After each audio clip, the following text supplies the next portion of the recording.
কে করলো এটা? আরে কি হলো? প্লিজ ঋষি, এখান থেকে চল।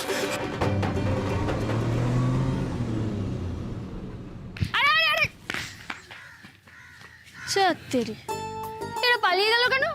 আচ্ছা বকুল, আমাদের সকলকে এখানে একসঙ্গে দেখতে পেয়ে ভয় পেয়ে যায়নি তো?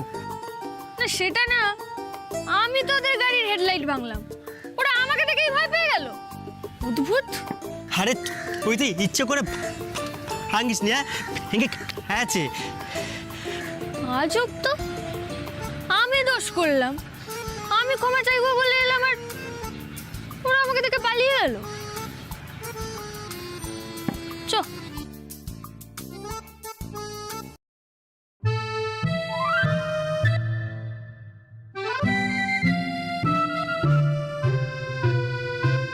আরে বাস, হে এইরকম একটা ফুলের তোড়া এখানে পড়ে।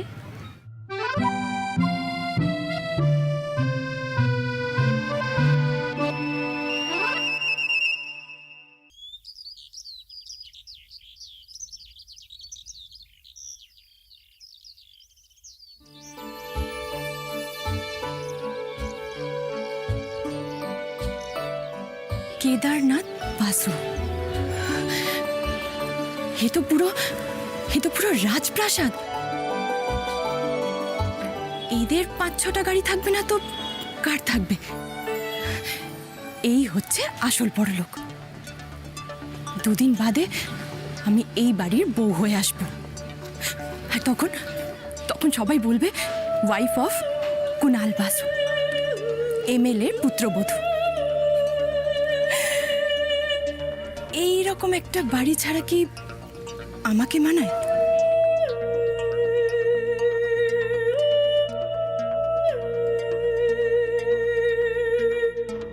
কাকে চাই? কুনাল বাসু, ওকে একটু ডেকে দিন, বলুন বর্ষা এসেছে। উনি নেই। নেই মানে? আপনি গিয়ে তো। হ্যাঁ কুনাল, বলো তো আমি এখন কোথায়? ইয়েস বেবি, আমি তো সেটাই জানতে চাই, তুমি এখন কোথায় আছো?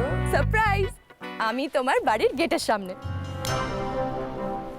তোমার মাথা খারাপ হয়ে গেছে? তুমি আমার বাড়ি চলে গেলে আমাকে না বলে? দেখো দেখো বর্ষা, যদি বাবা একবার দেখে নেয় তোমাকে তাহলে কি হবে বুঝতে পারছো তো? আমাদের বিয়েটা পুরো কেচে যাবে। তুমি কি করলে? কুনাল, আরে বাবা, তুমি ওখান থেকে তাড়াতাড়ি বেরিয়ে বড় রাস্তার দিকে এসো, আমি ওখানে তোমার জন্য গাড়ি নিয়ে ওয়েট করছি। প্লিজ প্লিজ বোঝো আমাকে। হ্যালো হ্যালো,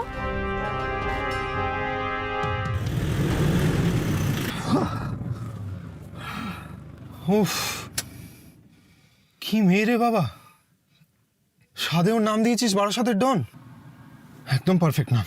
আজ একটুর জন্য ওই ডন মেটার পাল্লায় পড়তে পড়তে আমরা বেঁচে গেছি। কিন্তু ওর সাথে আমাদের সংযোগটা কোথায় বলতো? যখনই এখানে আসছি তখনই ওর সাথে দেখা হচ্ছে কেন? আরে এটা তো কোনো কোইন্সিডেন্স হতে পারে না। নেহাত আমাকে নিয়ে চলে এলি বলে, নাহলে ওকে জিজ্ঞেস করতাম যে তুমি কি চাও। সারাক্ষণ ঝিনে জোকের মতো পেছনে পড়ে আছে। দেখ ভাই, আমি এসব কারণ টারণ বুঝি না। আমি এইটুকু বুঝি যে ওই ডন মেয়েটা ডেঞ্জারাস, ব্যাস। কিন্তু আমরা তো কিছু করিনি, তা ওর সাথে আমাদের শত্রুতাটা কোথায়? ওরকম ডাকাত মেয়েদের না কোনো কারণ লাগে না এইসবের। ওই ডন মেয়েটার সাথে না আর দেখা করার রিস্ক আমি নিতে পারবো না। আপাতত বৌদির বাড়িতে যাওয়াটা ক্যান্সেল। মানে যা আলাপ টালাপ বৌভাতে করবো। হ্যাঁ, এই আবার কি কথা? হ্যাঁ ভাই, তোর বিয়েতে আমি এখানে আসছি না।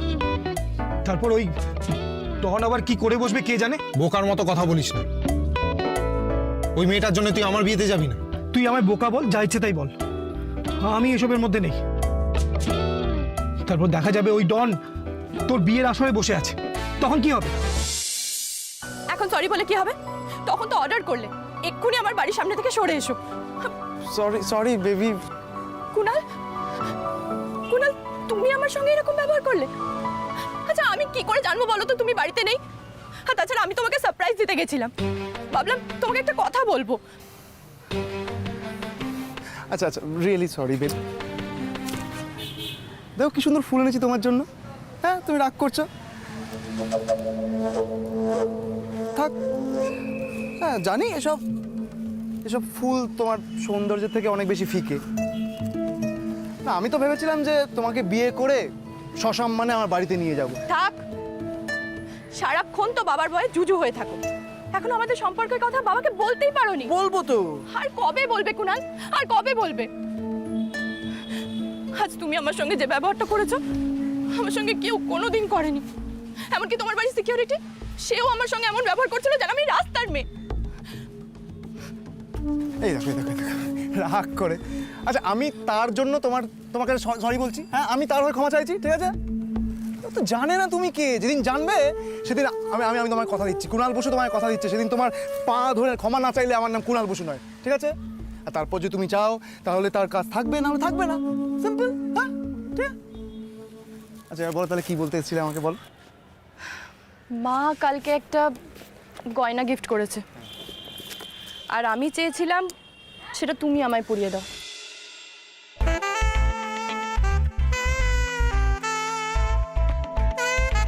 এটা রিয়েল গোল্ড নাকি? আরে বাস,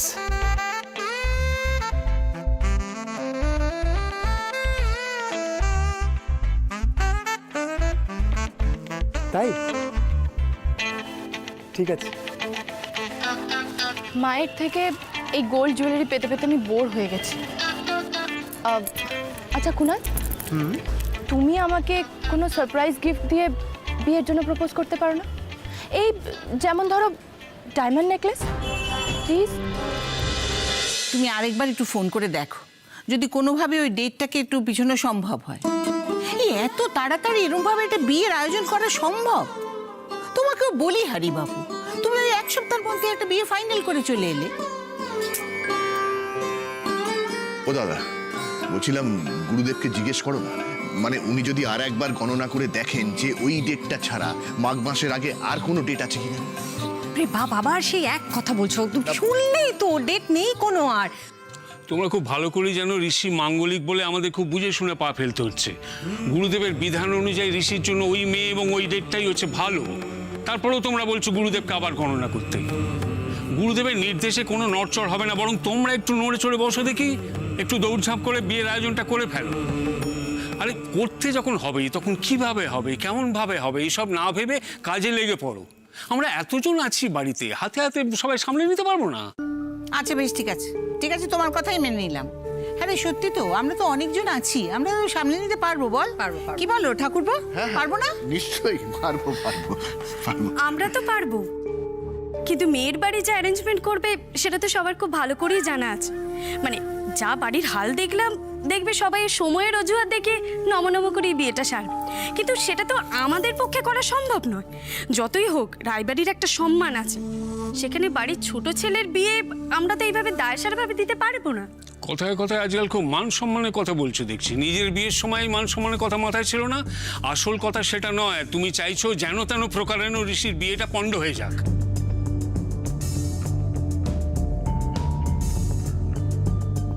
আমি চাই ভাইয়ার বিয়েটা পণ্ড হয়ে যাক। উফ, তুমি দয়া করে একটু থামবি? কেন মা, কেন থামবো আমি? আমি কি ভুলটা বলেছি তুমি বলতে পারবে? যাদের পকেট ফুটো তারা যে কেমন বিয়ের ব্যবস্থা করবে সেটা সবার খুব ভালো করেই জানা আছে। ওদেরকে তো 7 দিন সময় দেওয়া যা, 7 মাস সময় দেওয়া সেমই। আমি বলে দিচ্ছি, আর সবাই মিলে শুনে রাখো যে আমাদের আত্মীয় স্বজন বন্ধু বান্ধব সবার সামনে আমাদের ফলস পজিশনে পড়তেই হবে। আমার তো এই বাড়িতে বরযাত্রী যেতেও লজ্জা করছে। লজ্জা করছি তাই নাকি? তা লজ্জা করলে তোমার যাওয়ার দরকার নেই। তোমার যখন এতই মান সম্মানের ভয়, এই বিয়েতে ইনভলভ হবারই দরকার নেই তোমার। কি করিস, কেন করিস এগুলো? কেন এরকম উল্টো পাল্টা কথা বলে শুধু শুধু বকুনি খাস বলতো? তোর কি মনে হয়, আমাদের এই রায়বাড়ির মান সম্মান সমস্ত কিছু টাকা পয়সার উপর নির্ভর করে আছে? তুই সত্যিই বিশ্বাস করিস যে টাকা পয়সা দিয়ে সব কেনা যায়? হ্যাঁ রে মা, শিক্ষা দীক্ষা এগুলোর কোনো দাম নেই। ওই রকম লোয়ার মিডল ক্লাস একটা মেয়ের জন্য সবাই মিলে আমাকে এত অপমান করলো। এই অপমান আমি কোনোদিনও ভুলবো না। Sure, why not?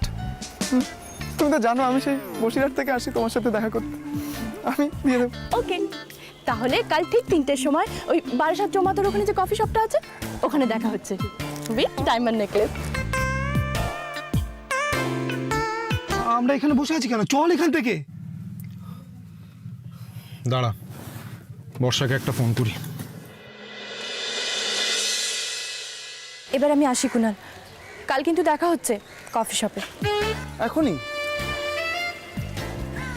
আসি? না না না না না না। আরে কুনাল,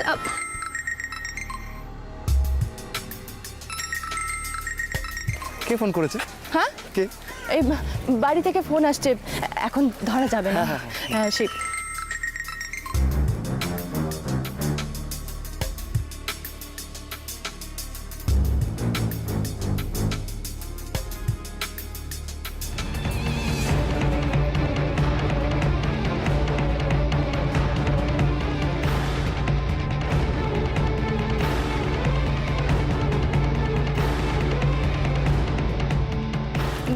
দেখছো তো বারবার বাড়ি থেকে ফোন আসছে, আমাকে এবার যেতে হবে। আসি, বাই।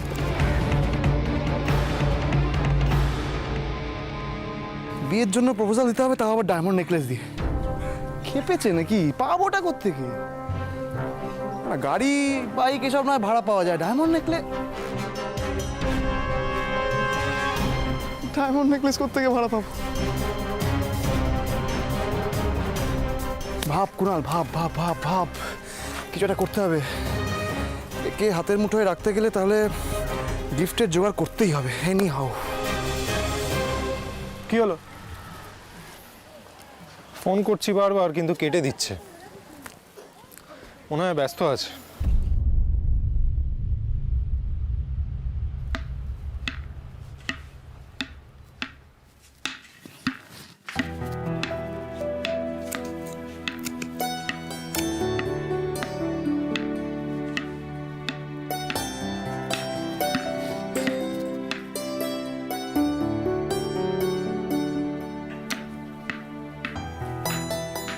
এসেছিস? আজ আবার এত দেরি করলি? তোর মনে থাকে না বুঝি দেরি হলে মা কত চিন্তা করে? এটা আবার কোত্থেকে এলো? বকুল নিয়ে এসছে, ওকে কেউ দিয়েছে বোধহয়। বাবা, এত বড় ফুলের বকে, তাও আবার বকুলকে? যে দিয়েছে তার মাথা ঠিক আছে তো? সেই পৃথিবীর যত কিছু ভালো সব তো তোমার পাবার কথা। তোমার মতো রূপবতী গুণবতী আর তো একটাও নেই।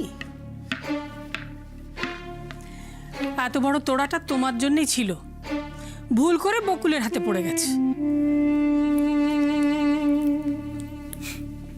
সে তুমি আমাকে যতই ঠুকে কথা বলো ঠাম্মি, এইরকম একটা লাল গোলাপের তোড়া আর বকুলের জন্য বিষয়টা কিন্তু একদম মিলছে না। আরে শোন, ওটা আমার জন্য নয় বুঝলি, ওই তো ভিতুরাম আর ওর যে সাঙ্গাত আছে না, সে নিয়ে আসছিল। ওটা কি করলো জানিস, হঠাৎ আমাকে দেখে রাস্তার মধ্যে তোরাটা ফেলে দিয়ে চলে গেল। অদ্ভুত ব্যাপার, তাই আমি তুলে নিয়ে চলে এলাম। হ্যাঁ ওই করো, লোকের ফেলে দেওয়া জিনিস তুমি তুলে এনে ঘর সাজাও। কি মা, এখন ফেরার সময় হলো? ও সব ভাঙবি নাকি?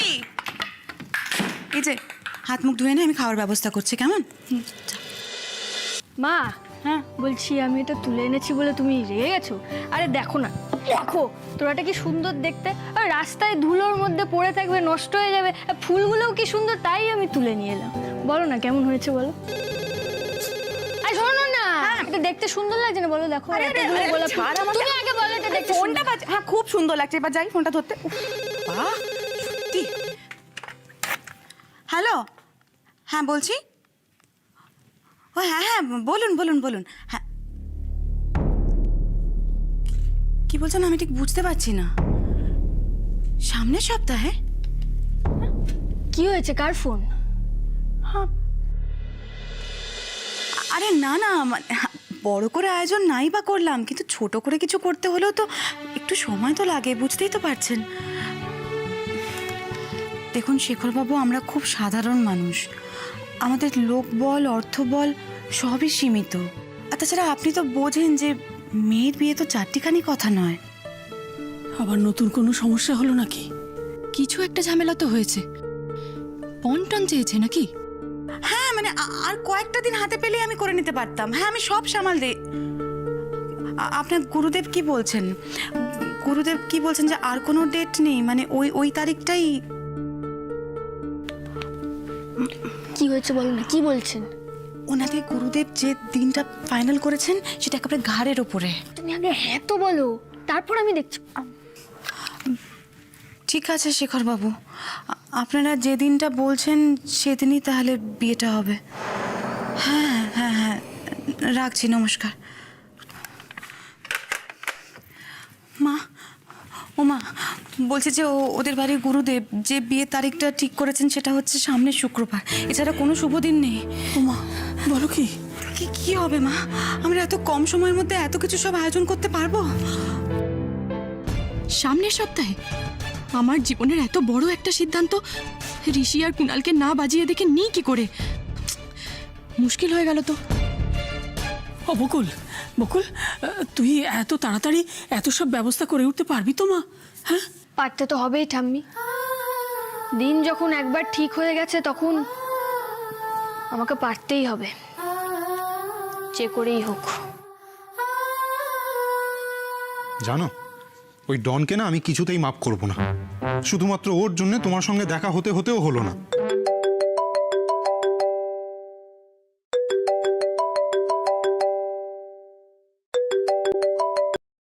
হ্যালো বর্ষা, আপনার আয়ু কিন্তু অনেক। কেন? কারণ আমি আপনার কথাই ভাবছিলাম, কিন্তু আপনার বোধহয় আমার কথা একটুও মনে পড়ছে না। এ বাবা, না না, এভাবে বলবেন না। I am sorry. আসলে সকালে আপনি যখন ফোন করেছিলেন তখন আমি ক্লাসে ছিলাম। It's okay, no problem, I understand. আফসোস শুধু একটাই, অত দূরে গিয়েও আপনার সঙ্গে দেখা হলো না। ওমা, সে কি? আপনি আপনি আজ বারাসাতে এসেছিলেন? গেছিলাম তো। আমার সাথে কি কোনো দরকার ছিল? আর না না, সেরকম কিছু না। আসলে আপনাকে একটু দেখতে ইচ্ছে করছিল। বর্ষা, আপনি কিছু বলবেন না? আসলে বিয়েটা এত তাড়াতাড়ি ঠিক হয়ে যাবে বুঝতে পারিনি। মানে আমাদের বিয়ে নিয়ে আপনি খুশি নন? এ বাবা, না না, আমি খুশি তো, ভীষণ খুশি। আসলে কি বলুন তো, ছোট থেকে অনেক রোমান্টিক মুভি দেখেছি, তাই আমারও ইচ্ছে ছিল যে আমার হাজবেন্ড হবে সে আমাকে ওই রোমান্টিকভাবে বিয়ের জন্য প্রপোজ করবে। ব্যাস এইটুকু। আপনার স্বপ্ন পূরণের জন্য আমি সবকিছুই করতে পারি। সত্যি? একদম সত্যি। আচ্ছা ঠিক আছে, তাহলে কালকে বিকেল 5টার সময় বারাসাত চৌমাথার ওখানে যে কফি শপটা আছে ওখানে আসতে পারবেন? অবশ্যই আসবো। Thank you Rishi, thank you so much. Good night. Good night. আগামী সপ্তাহে আমার বিয়ে, কিন্তু কার সাথে সেই সিদ্ধান্তটা আমি কাল নেব। তুই কি একা একা কিছু করতে পারবি মা? যা করার সেটা সবাই মিলেই করতে হবে। তোর মাও তো বড্ড দুশ্চিন্তা করছে। মাকে চিন্তা করতে বারণ করো তো। করলাম তো, জোর করে শুতে পাঠালাম। এবার তুই ঘুমোতো, ইচ্ছে থাকলেই উপায় হয়। আমরা বরং কাল সকালবেলা ঘুম থেকে উঠে মাথা ঠান্ডা করে সবাই মিলে ভাববো কি করে টাকার ব্যবস্থা করা যায়। আচ্ছা ঠাম্মি, যে ম্যান অফ দ্য ম্যাচ হবে সে তো 50,000 টাকা পাবে। 50,000 টাকায় কিছু হবে না? দূর পারলি, আজকালকার দিনে 50,000 টাকায় কিছু হয় নাকি? হয় না? এখনকার দিনে একটা ভালো করে বিয়ে দিতে গেলে অনেক টাকা লাগে রে। আমাদের কাছে যা আছে সেসব বাদ দিয়েও অন্তত আরো 1,05,000 টাকা তো লাগবেই।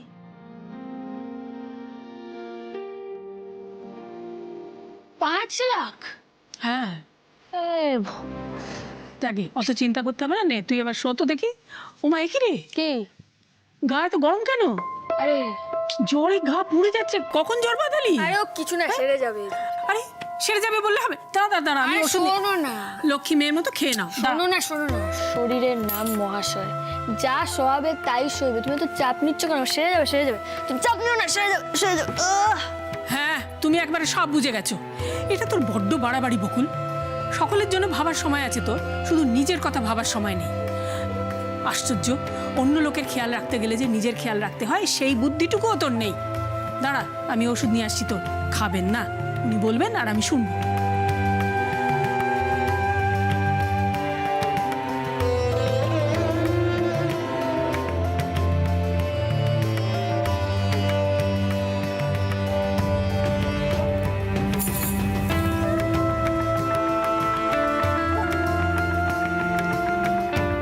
সকলের মঙ্গল করো ঠাকুর।